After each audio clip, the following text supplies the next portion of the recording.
ओम श्री परमात्मने नमः। यथार्थ गीता अध्याय 9 श्लोक 15 और 16। ज्ञान यज्ञेन चाप्येन्ये यजन्तो मामुपाश्रिते एकत्वेन पृथक्त्वेन बहुधा विश्वतो मुखम्।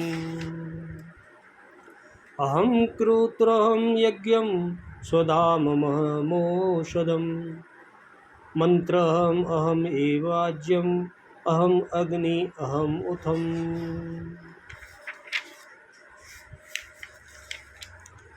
भगवान बोले, अर्जुन, दूसरे ज्ञानी योगी मुझ निर्गुण निराकार ब्रह्म का ज्ञान यज्ञ के द्वारा अभिन्न भाव से पूजन करते हुए भी मेरी उपासना करते हैं, और दूसरे मनुष्य बहुत प्रकार से स्थित मुझ विराट स्वरूप परमेश्वर की पृथक भाव से उपासना करते हैं।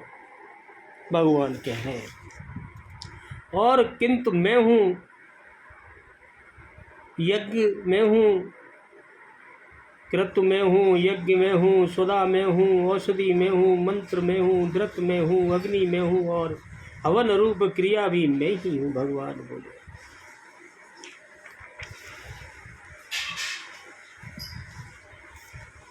उनमें से कोई तो मुझ सर्वव्यापी विराट परमात्मा को ज्ञान यज्ञ द्वारा यजन करते हैं, अर्थात अपनी हानि लाभ और शक्ति को समझकर इसी नियत कर्म यज्ञ में प्रवेश होते हैं।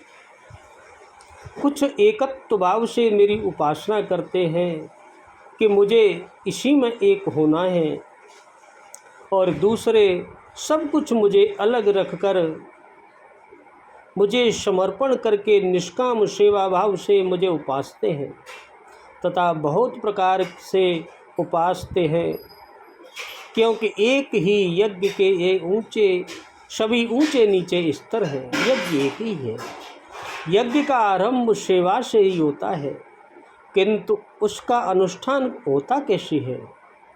योगेश्वर श्री कृष्ण कहते हैं, यज्ञ मैं करता हूँ, यदि महापुरुष रथी न हो तो यज्ञ पार नहीं लगेगा। उन्हीं के निर्देशन में साधक समझ पाता है कि अब वह किस स्तर पर है, कहाँ तक पहुँच सका है, वस्तुतः यज्ञ करता कौन है। इस पर योगेश्वर कहते हैं,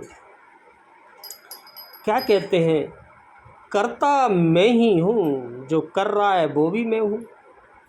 वस्तुतः कर्ता के पीछे एक प्रेरक के रूप में सदैव संचालित करने वाला इष्ट ही है। अगर तुम कुछ कर रहे हैं तो जो प्रेरणा आपको दे रहा है उसको करने की, वो स्वयं भगवान ही है।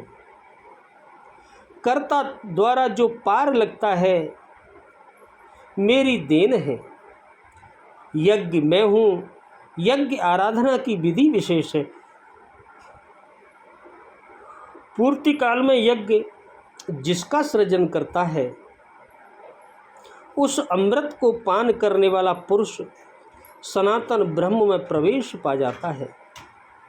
जैसे स्वधा मैं हूँ, अर्थात अतीत के अनंत संस्कारों को विलय करना, उन्हें तृप्त कर देना मेरी देन है, मैं ही कर सकता हूँ।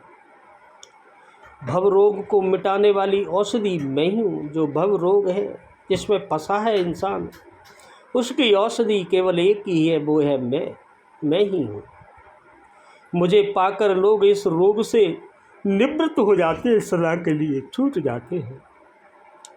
मंत्र मैं हूँ, जो मंत्र पढ़ते हैं वो भी मैं ही हूँ, और मन को श्वास के अंतराल में, जो मन है उसको श्वास के अंतराल में निरोध करना मेरी देन है। इस निरोध क्रिया में तीव्रता लाने वाली जो वस्तु है, आज्य यानी हवि, वो भी मैं ही हूँ। मेरे ही प्रकाश में मन की सभी प्रवृत्तियां विलीन होती हैं, अर्थात हवन अर्थात समर्पण भी मैं ही हूँ। असली हवन तो यही है, मन का निरोध होना। यहाँ योगेश्वर श्री कृष्ण बार बार मैं हूँ कह रहे हैं। इसका आशय मात्र इतना ही है कि मैं ही प्रेरक के रूप में आत्मा से अभिन्न होकर खड़ा हो जाता हूँ तथा निरंतर निर्णय देते हुए योग क्रिया को पूर्ण कराता हूँ। इसी का नाम विज्ञान है, यही विज्ञान है। पूज्य महाराज जी कहा करते थे कि जब तक इष्ट देव रथी होकर आपकी श्वास प्रश्वास की डोर पर रोकथाम न करने लगे, तब तक भजन आरंभ ही नहीं हो सकता, होता ही नहीं। कोई लाख आंख मूंदे बैठे रहे, भजन करे, शरीर को तपा डाले, लेकिन जब तक जिस परमात्मा की हमें चाह है, वह जिस सतह पर हम खड़े हैं उस स्तर पर उतरकर आत्मा से अभिन्न होकर जागृत नहीं हो जाता, तब तक सही मात्रा में भजन का स्वरूप समझ में नहीं आता, भजन कर ही नहीं सकते। इसीलिए महाराज जी कहते थे, मेरे स्वरूप को पकड़ लो, मैं सब दूंगा। श्री कृष्ण कहते हैं, सब मुझसे ही होता है। बात वही है, बहुत गहरी बात है। अन्य पद का प्रयोग किस भाव से किया गया है? यहाँ अन्य पद का प्रयोग ज्ञान योगियों को पूर्वोक्त भक्ति की श्रेणी से पृथक करने के लिए किया गया है। अभिप्राय यह है कि पूर्वोक्त भक्तों से भिन्न जो ज्ञानी योगी है, वे आगे बतलाए हुए प्रकार से उपासना किया करते हैं। यहाँ माम पद का अर्थ निर्गुण निराकार ब्रह्म को किया गया है, यानी ज्ञान यज्ञ से निर्गुण निराकार ब्रह्म की ही उपासना होती है। यहाँ माम पद का प्रयोग करके भगवान ने सच्चिदानंद घन निर्गुण ब्रह्म के साथ अपनी अभिन्नता का प्रतिपादन किया है। इसी कारण माम का अर्थ निर्गुण निराकार ब्रह्म किया गया है। ज्ञान यज्ञ का क्या स्वरूप है और उसके द्वारा एकत्व भाव से माम पद के लक्ष्य निर्गुण ब्रह्म का पूजन करते हुए उसकी उपासना करना क्या है? जब तीसरे अध्याय के तीसरे श्लोक में जिस ज्ञान योग का वर्णन किया है, यहाँ भी ज्ञान यज्ञ का वही स्वरूप है। उसके अनुसार शरीर, इंद्रिय और मन द्वारा होने वाले समस्त कर्मों में माया में गुणों में बरत रहे हैं। जो माया के गुण हैं वही अपने ही गुणों में बरत रहे हैं। हकीकत यही है। मन अपना काम कर रहा है, शरीर अपना कर रहा है, इंद्रियां अपनी कर रही है। ऐसा समझकर कर्तापन के अभिमान से रहित रहना। तुम कोई करने धरने वाले नहीं हो, तुम क्यों अभिमान करते हो? संपूर्ण दृश्य वर्ग को मृग तृष्णा के जल के सदृश या स्वप्न के संसार के समान अनित्य समझना तथा एक सच्चिदानंद घन निर्गुण निराकार परम ब्रह्म परमात्मा के अतिरिक्त अन्य किसी की भी सत्ता न मानकर निरंतर उसी का श्रवण मनन निधिध्यासन करते हुए उस सच्चिदानंद घन ब्रह्म में नित्य अभिन्न भाव से स्थित रहने का अभ्यास करते रहना, यही ज्ञान यज्ञ के द्वारा पूजन करते हुए उसकी उपासना करना है। चक्की प्रयोग का क्या भाव है?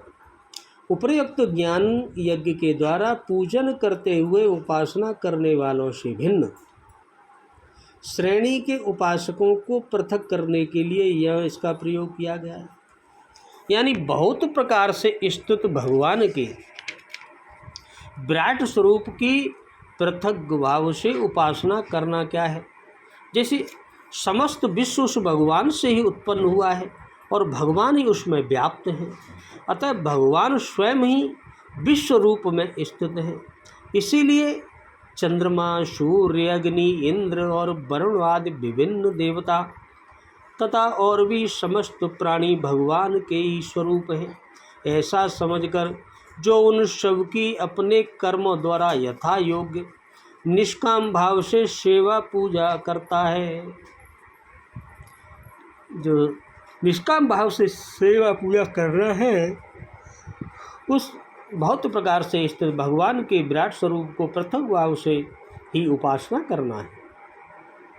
समस्त विश्व की उपासना भगवान की ही उपासना कैसे है, यह स्पष्ट समझाने के लिए अब 4 श्लोक में भगवान इस बात का प्रतिपादन करते हैं कि समस्त जगत मेरा ही स्वरूप है। कैसे? इस श्लोक में भगवान ने यह दिखलाया है कि देवताओं और पितरों के उद्देश्य से किए जाने वाले जितने भी स्रोत, स्मार्त, कर्म और उनके साधन हैं, सब मैं ही हूँ। स्रोत कर्मों को क्रतु कहते हैं। पंच महायज्ञ आदि स्मार्त कर्म यज्ञ कहलाते हैं और पितरों के निमित्त प्रदान किए जाने वाला अन्न स्वधा कहलाता है। भगवान कहते हैं कि ये कृत, यज्ञ और स्वधा मैं ही हूँ एवं इन कर्मों के लिए प्रयोजनीय जितनी भी वनस्पतियाँ, अन्न तथा रोगनाशक जड़ी बूटियाँ हैं, वे सब भी मैं हूँ। जिन मंत्रों के द्वारा ये सब कर्म संपन्न होते हैं और जिनका विभिन्न व्यक्तियों द्वारा विभिन्न भावों से जप किया जाता है, वे सब मंत्र भी मैं ही हूँ। यज्ञ के लिए जिन घृतादि सामग्रियों की आवश्यकता होती है, वे सब हवि भी मैं हूँ। गार्हपत्य, आवनी और दक्षिणाग्नि आदि सभी प्रकार की अग्नि भी मैं हूँ और जिससे यज्ञ कर्म संपन्न होता है, वह हवन क्रिया भी मैं ही हूँ। अभिप्राय यह कि यज्ञ, श्राद्ध आदि शास्त्रीय शुभ कर्म में प्रयोजनीय समस्त वस्तुएं, तत्संबंधी मंत्र, जिसमें यज्ञादि किए जाते हुए अधिष्ठान तथा मनवाणी शरीर से होने वाली तद्विषयक समस्त चेष्टाएं, ये सब भावना के ही स्वरूप हैं।